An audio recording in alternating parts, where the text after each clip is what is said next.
Welcome back to Health and Wealth. I'm Ana Ramos. In a previous conversation, I was joined by Susan Ford Collins. She's the founder of the Technology of Success. She's a former research psychologist and an author of The Joy of Success, 10 Essential Skills for Getting the Success You Want. That conversation explored the foundation of Susan's life work. We cover the first 5 of 10 essential success skills, which she identified not from theory, but from years of direct observation, shadowing highly successful people across fields to understand what they were doing differently, often without realizing it themselves. The first 5 skills help people stop pursuing success defined by outside expectations and begin completing the projects and dreams that actually matter to them. They help us shift effort towards meaning. They help us begin. And once we begin, life responds. Old patterns reappear. Other people become part of the process. Pressure increases. Change becomes unavoidable. That is where today's conversation lives. In this episode, Susan and I explore the remaining 5 success skills, the skills that help people stay effective, grounded, and joyful after momentum has already been underway. Together, these skills form a complete system, not for working harder, but for working in what truly matters, with less stress and more satisfaction. Susan, I'm very glad we're continuing this conversation. Let us take a breath, settle in, and let us begin.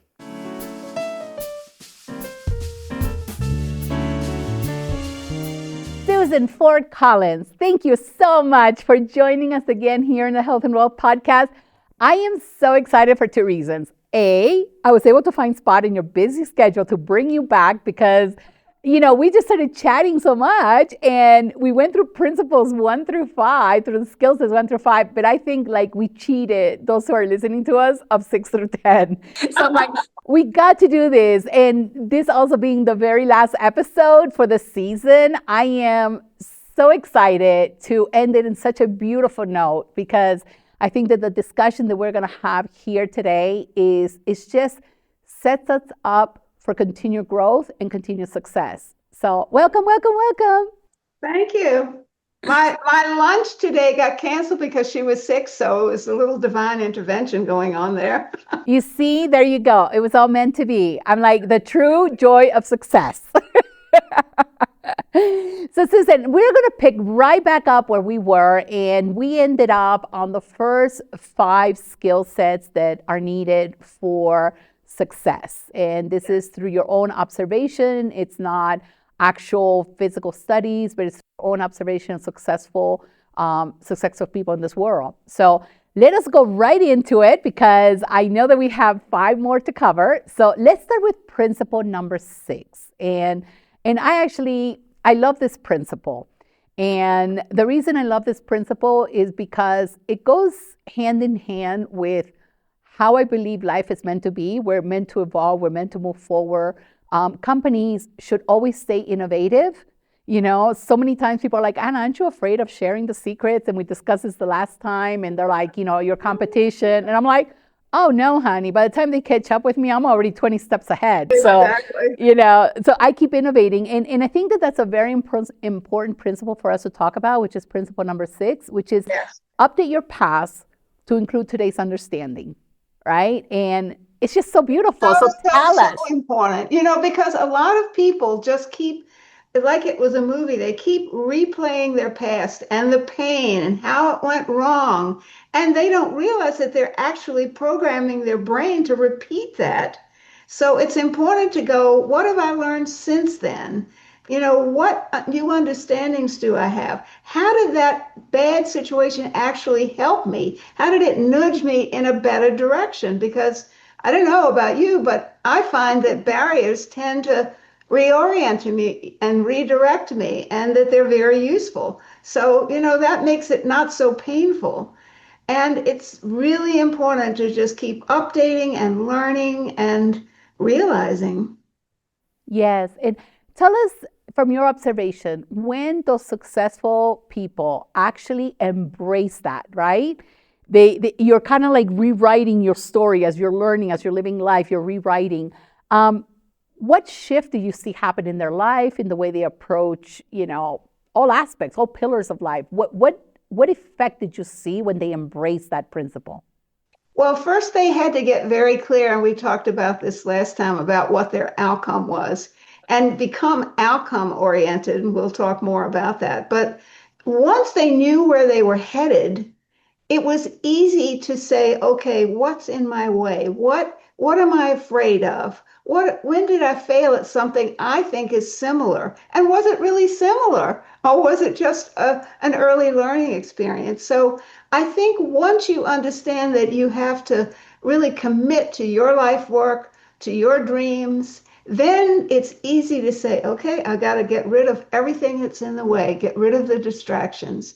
And this skill is extremely important, and it's extremely important to do it if there's been a death or sudden change, or if somebody has upset you in the past and you want to get over it and see how can we work together and how can we move forward.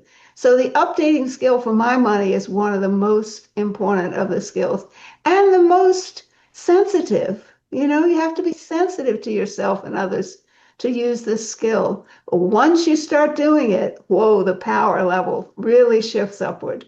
And it's so interesting that we're talking about this again, because I think that when we first talked about this, it was like 10 years or 20 years ago when we Yes. last kind of went through it. But I guess somewhere inside of me, those principles lived, right? Yes. And it was very interesting because one of the things I have gotten to learn myself a lot more in the process. Yes. I've learned to just go back and say, okay, that didn't feel good, or that didn't get me to where I wanted to get to. What lesson did I learn? Like what is it that I can take back and move forward with? And I'm so grateful for this particular skill set because it has allowed me to become a better leader. It has allowed me to become a better boss, if so to speak, because I have my faults. Oh my goodness, do I have faults, right? And every day is it's a learning phase in my ability to be a leader, right? I learn about myself so much in the process that it helps me to recalibrate and to always continue to raise the bar. And it helps you in being more sensitive to when other people make mistakes or they have upsets or they let you down so that you don't hold on to it and they can never get past it. So things you can get past are a hint as to how you can help other people on your team get past things too and move forward together, which I think is one of the huge goals of leadership is how do we move forward together? How do we solve problems together? I think that's so beautiful. One of my clients, I kind of express through them that we have how you have the five love languages, and I think that one of the love languages, it's not specifically defined, but I think that through the love language of gifts, right, it's the love language of money, right? So some parents, as they're raising us, because I'm talking about our money story, right? So our connection to money, how money defines us or how we define money, has a lot to do with our past, how we were raised. And sometimes, by no fault of parents, they're trying to give their children everything that they didn't have. But in that Yes. process, I know we're going to talk about this And because it I know isn't you even wrote a what they book. need. It isn't what they need. That's the sad. Yes. Yes, but talking about developing compassion and understanding is that, for several clients that have lived through this, I specifically tell them that's their story, that's their path, that's their journey. Your journey is to understand that that is their love language. So it doesn't mean they love you less. It means that they love you enough to express love the way they see love, the way they know love. And So, it helps you to expand your definition so that you can include it when you're working with them. And this is really important too. Can yes. you be sensitive to what's important to other people, not just what's important to you? I think it's so beautifully said to kind of like wrap up that particular skill set, right? And the next one I love on number 7 as well. I mean, I love all your principles. So I'm going to be like saying I love a lot because I just love all the principles. And correct me if I'm wrong, but it's commit to the outcome, right? Yeah, And yet be flexible enough about how we get to the outcome. Talk to exactly. us about that. Excellent. Well, I've seen people who get hooked to the outcome, but they don't realize they're also hooked to their method, which means they think they have to do it that way. And if that way doesn't work, then they can't get off of it. They can't shift. they can't make a change. So you commit to your outcome and you stay flexible about how you're going to get there, and you use the feedback and you seize the opportunity that come to you and the people who come in that can help you. And I think of it like climbers who throw a hook up to the top of the mountain, and there's that rope, and then they pull themselves up to that spot on the mountain. And that's like the dream that pulls you up to the spot on your mountain, to the outcome that you want in your life. But if you haven't thrown a dreamer's hook up there, you don't have anything to pull with. So commit to your outcome and stay flexible about your method. It may be that you do something completely different than what you expected, or a teammate suggests an approach that's like, whoa, I never thought of that. Good, include it. Check it out. See, maybe it is the magic sauce that you need to really get to that dream in a more fulfilling way. I think in the words, how you ended that sentence in a more fulfilling way. I think that there's so much truth to that, and if we use the mountain climbers, right? How many times have we seen them miss a step, or they sit back but they have a safety net, right? Their safety net is that hook, but sometimes it's not a straight line going up, but sometimes it's a little bit to the side. Sometimes it's taking a step back or shifting gears, as you say, right? It's doing that, but ultimately, when we commit to the outcome, when we commit to what we're trying to get to, when we're focused in what we're trying to get to, how we get there can take many different paths and many different ways. Mountain climbers told me that sometimes they have to cross a crevasse that maybe is 2 miles deep, a split in the rock.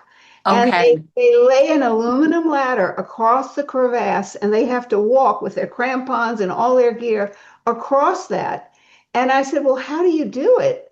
They said, well, you don't look down. You only look to the other side. You only look to the other side. If you look down, you're going to lose your balance, and down you will go. So commit to your outcome and stay flexible about your method. I think that's so beautiful, because I think we're creatures of habit, right? Yes. And so as you are observing these highly successful people, right, and you're noticing that this is one of the principles, how did you see them identify that they were perhaps going into this old patterns of getting, this is a new destination, this is where we're getting, but yet the methods that we're using, how did they come to the realization that perhaps it was an old pattern, they needed to embrace a new one? Well, I'm a big question asker. If you hang around me for a while, you'll find that out. So, I would ask them like 10,000 questions about how'd you do that? Why'd you do that? Why'd you think differently? Da, da, da, da. And after a while, they could see that what they were doing was shifting off of the problem and onto the solution, onto the outcome. And they went, oh, that's simple. Commit to your outcome and stay flexible about your method. Okay, that's one of the skills. At the beginning, these skills were not written down. Nobody told me about these skills. I literally went to meetings all day long with these people for months on end, and drove in cars with them and sat in, after the fact, things went wrong meetings and all of that. And it was out of those experiences that I was able to distill these 10 skills. So when I fed it back to them, and I had promised them I would teach them what they were doing because they didn't know, and that I would teach their team. And that's how I got into consulting, was I taught their teams what they were doing that they didn't know they were doing. I love that. I love that. That was amazing. I think that's brilliant. I think that's brilliant, because I think that sometimes when you are focused and you're getting there and you're achieving success, as both personally, but also as the world sees it, sometimes we don't know what we do. I've asked this question many times. They're like, Anna, how do you do that? And I'm like, I have no idea, until they start analyzing me. Like, my team starts analyzing me, and I'm like, oh, wow, you're right about that. Yes. Yeah. Well, that was my method to discover these skills. Well, what ended up happening, Susan, is that now my team knows me better than I know myself sometimes, Yes.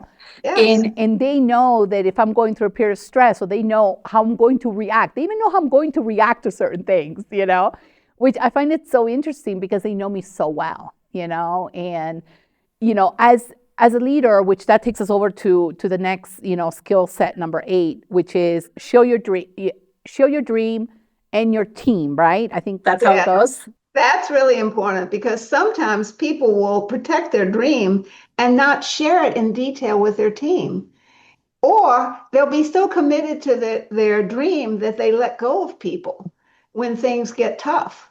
But you have to really, protect your dream by not exposing it to too much negativity.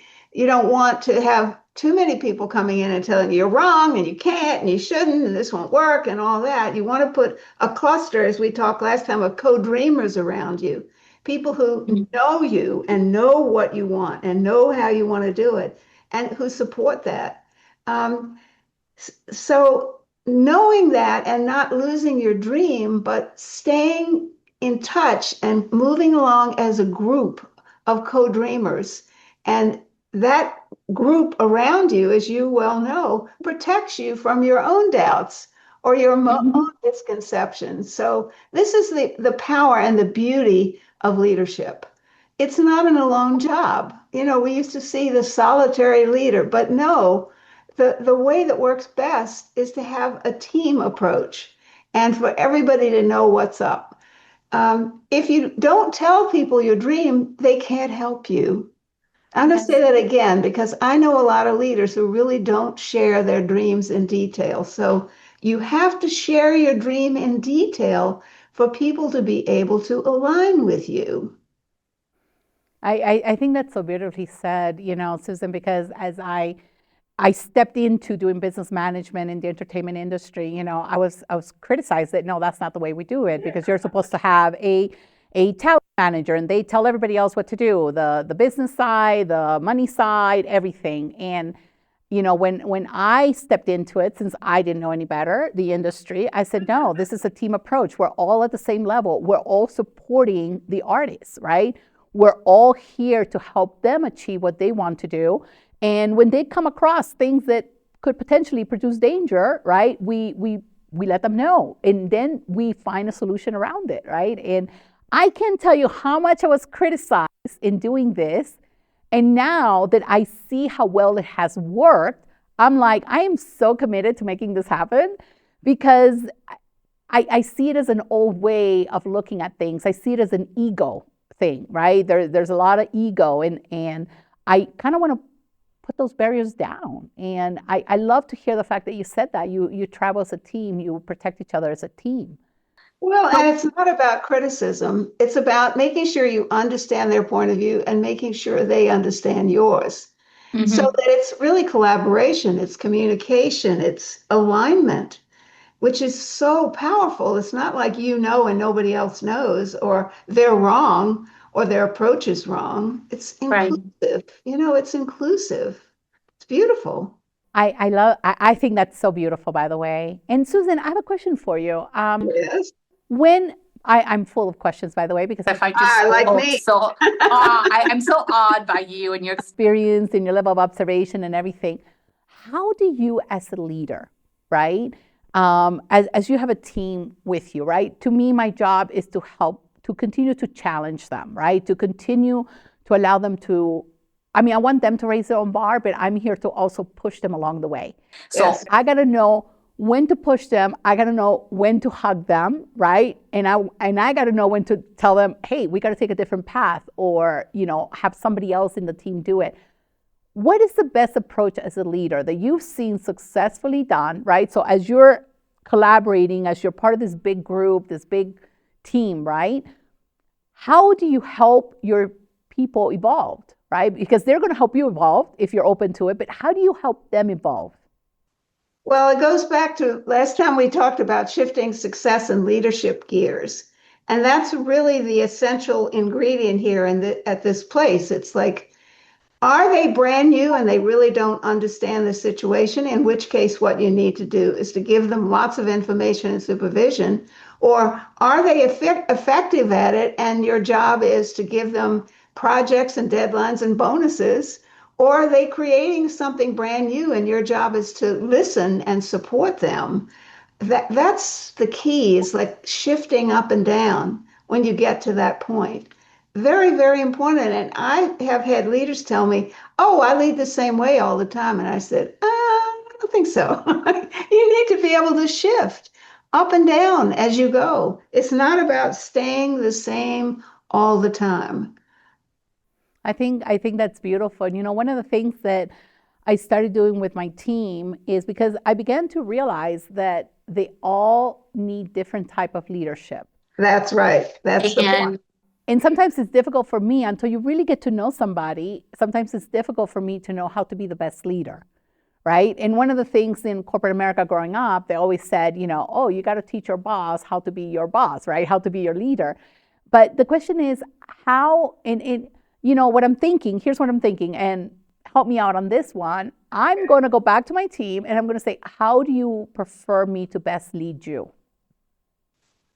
Well, that's okay when they're in second or third gear, but if they're brand new, you have to lay out a training program and make sure that you're available or a surrogate, someone who knows what you have in mind and who helps them and brings them up to speed. Once they're effective and efficient at doing their job, then they're probably going to come to you with ideas, and then you need to be open to hear their suggestions and their input rather than saying follow the rules and do what you're told and this is the way we do it around here. And I've heard that so many times and it's so ineffective. That's why I like the gear metaphor in the car. You feel it, the way the transmission works, you can feel it. You start in first gear, it's slow, it's steady, fuel consuming, but then you go into second gear and you speed up, then you get into third gear on the highway and you cruise along.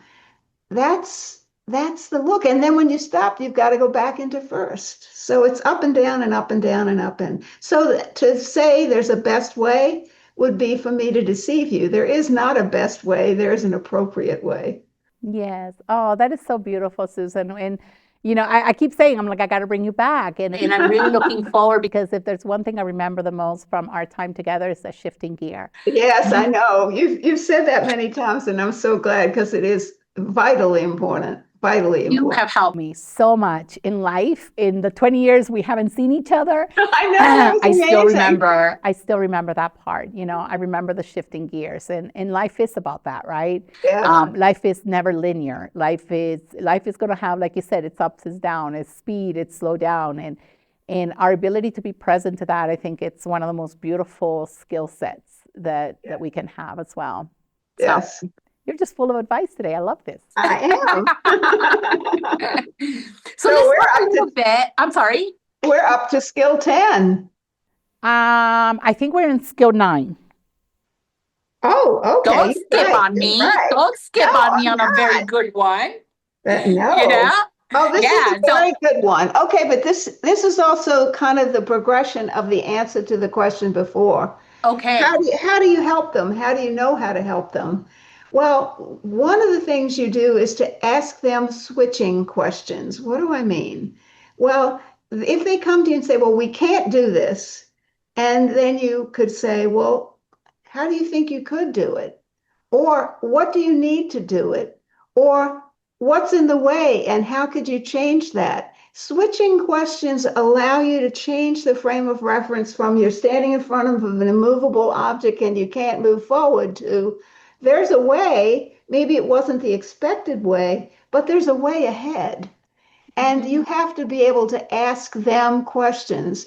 I remember when I was at CNN when they started the Financial News Network, and nobody there had ever started a network before. So this was all new for everybody. And we've been going through all the skills. They were really good. And now here we are, like the day before it was going to be on TVs all around the world. And they were like panicked. Oh my heavens, this could go wrong. Oh my heavens, this could go wrong. Why we didn't, and I kept walking around and just saying, well, what could you do instead? What is the solution? What have you learned? I kept asking the switching questions so that they would go back into positive and into action. And it was amazing. You could see people go from all gray and to, oh, okay, and movement and progress. So the switching questions are very important, and you can see how this all flows together. You know, that's the beauty of Yes. this thing. Once you see the skills, you realize it's kind of, they just flow into Progression. each other. And you also realize, whoops, I got to go back. Now I've got to do some success filing because my confidence got shaken, or success file with your team because the team got rattled. Yes. And we did that too when we were approaching, everything being on air. And it was amazing. And everybody thanked me. It was like, oh, you got me off of I can't do it. And back into I can mindset. So, Yeah.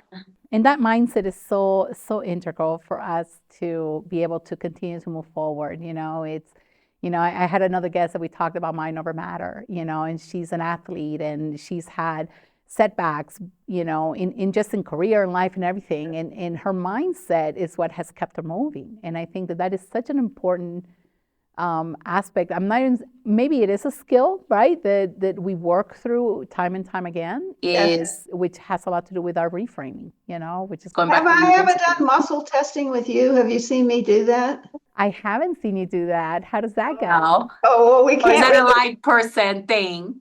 That is a live person thing, but basically what it is I have somebody put their arm out and I have them think about things that they were able to do, that they were successful at doing, and then I test the strength of that arm and it's really strong. You can feel it, they can feel it. Oh, it's like a rock. And then I say, okay, now let go of that. I want you to think of something you failed at, something you consistently are not good at. And you could see their arm like drop, get like jelly. I mean, it's a physiological Wow. thing that when we're Wow. focused on the positive, we're stronger than when we focus on the negative, because on the negative, we're afraid. A lot of energy goes into fear. So I did that with football players with some of the New York financial firms, and they couldn't believe it because I'd get these giant football players up there, and I'm kind of small. And I would do muscle testing with them, and I'd be hanging on their arms when they were thinking about something they did well. It would be like, oh my God, it's like they were rock solid. But then when they thought of their failures, I was able to, with one finger or two fingers, push their arm down. And they were like, what? I can't believe that. But it's true. We're stronger when we're positive, and we're weaker when we're negative. Wow, that's incredible because a lot of times people say to me, "Oh, you're just so positive. You don't see the bad in it." I'm like, "Well, I do see the bad. I just don't focus on it." Exactly. Well, and you see, well, what's the way to get around that? So Right. that's really a strength.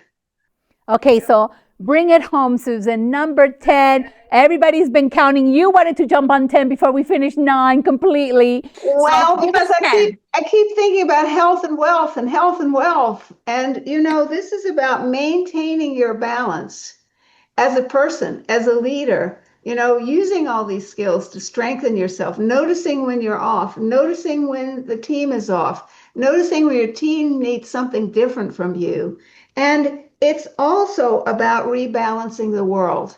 Mm. We're here to be successful people who make successful changes in our world, in our environment, with people who don't have what we have, who don't know the skills. My life is about teaching these skills to young people. CEOs beg me, teach these, not just in the corporate setting, teach these to parents and to teachers so that when we hire the next generation of workers, they already know these skills.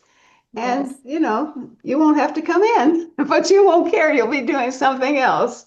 So maintaining your own health and balance. And, when I started, I had a long list of highly successful people I wanted to shadow, but I started cutting some of them off because I found out they weren't healthy or they had very bad relationships. They were divorced many times. Their kids didn't care about them at all because they had disappointed them so many times. So it's about maintaining your health and balance and rebalancing the world. What can you do? And you're so good at this. What can you do to change the world, the system, the haves and have-nots, the education, the environment, the food, health and balance, health and wealth. I don't think we really have wealth if we just have money. We have wealth if we have well-being, we have love, we have caring, we have teams that are supportive, that we have an environment that's healthy. It's all we're all part of it. It's holographic, like Dr. Program said. We're just one little part in the universal whole. And once you get that, it's so powerful because maybe something isn't working for you in that moment, but maybe it's working for your community or for your family. So it's about this balance that we're all trying to achieve. And we're going to be on and off, like, being on a seesaw. We're going to be on and off from time to time, but we'll know with these 10 skills how to get back in balance. That's the thing I love about these skills is they help you get on and off and on and off and on and off till you get to your destination or your dream. And they help you stay focused on your outcomes and your dreams too, rather than getting disappointed and quitting. So I love what you do, and we're so aligned that even after 20 years, it's like we came right back together. Thank you to this podcast. Exactly. And I'm so glad that you actually, because people talk about health and wealth, right? And I think those are just two separate components, but it doesn't speak to the picture of the way I see wealth, right? And don't get me wrong, you need money to be able to accomplish the things they need to do and be able to give back and do all the things that are important to you.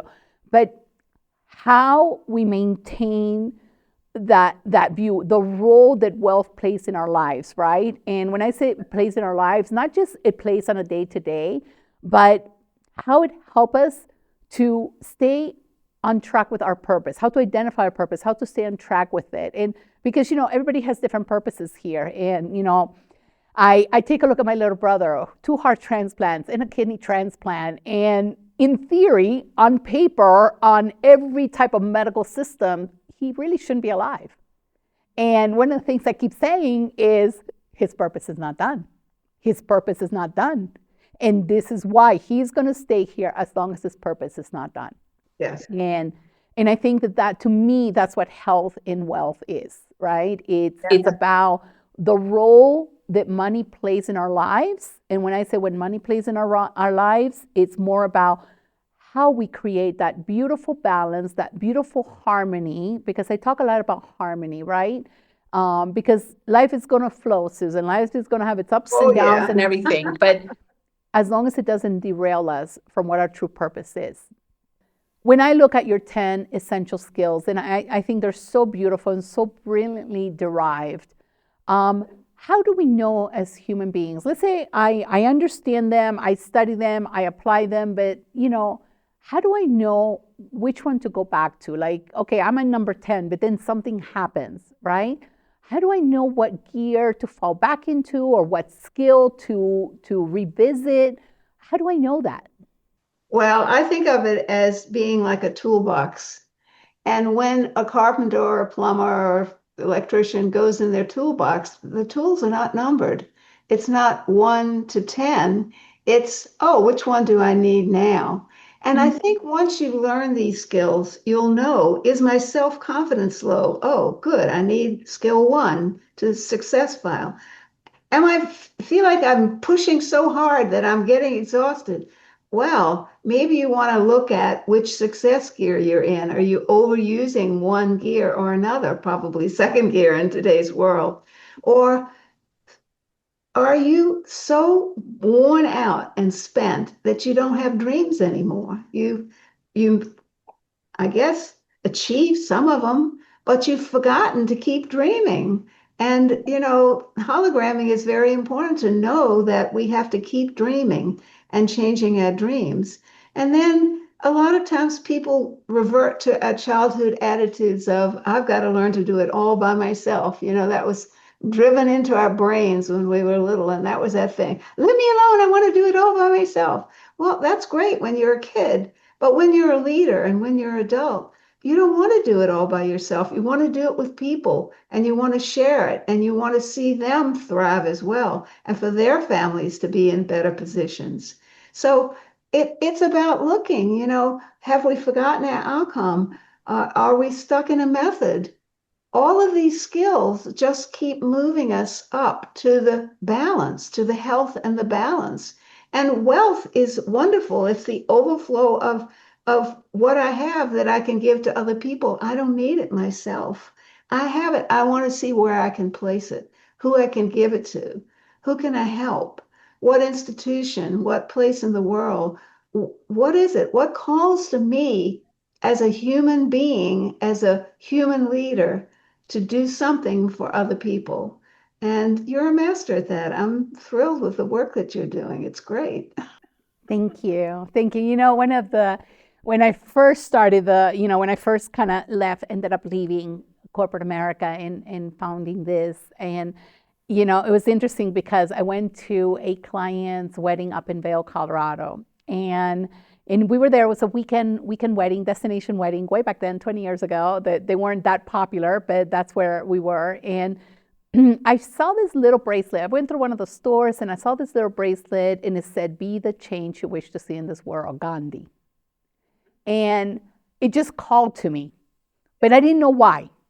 I didn't know why. And I put it on. It was beautiful. And it was like a nice little silver, nice little plate on my wrist, because everything I wear on my wrist, there's a significance to it. So my wrists are always the significance of everything. And it was very interesting because it came to a point that I passed it on to someone else and he wouldn't take it. He would not take it. He says, "This is yours. You worn it forever." And the words that came to me, I said, "This is your time. It's time for you to be the change because I am already the change." And what you said, Susan, reminded me a lot of that. So thank you. Oh, you're very welcome.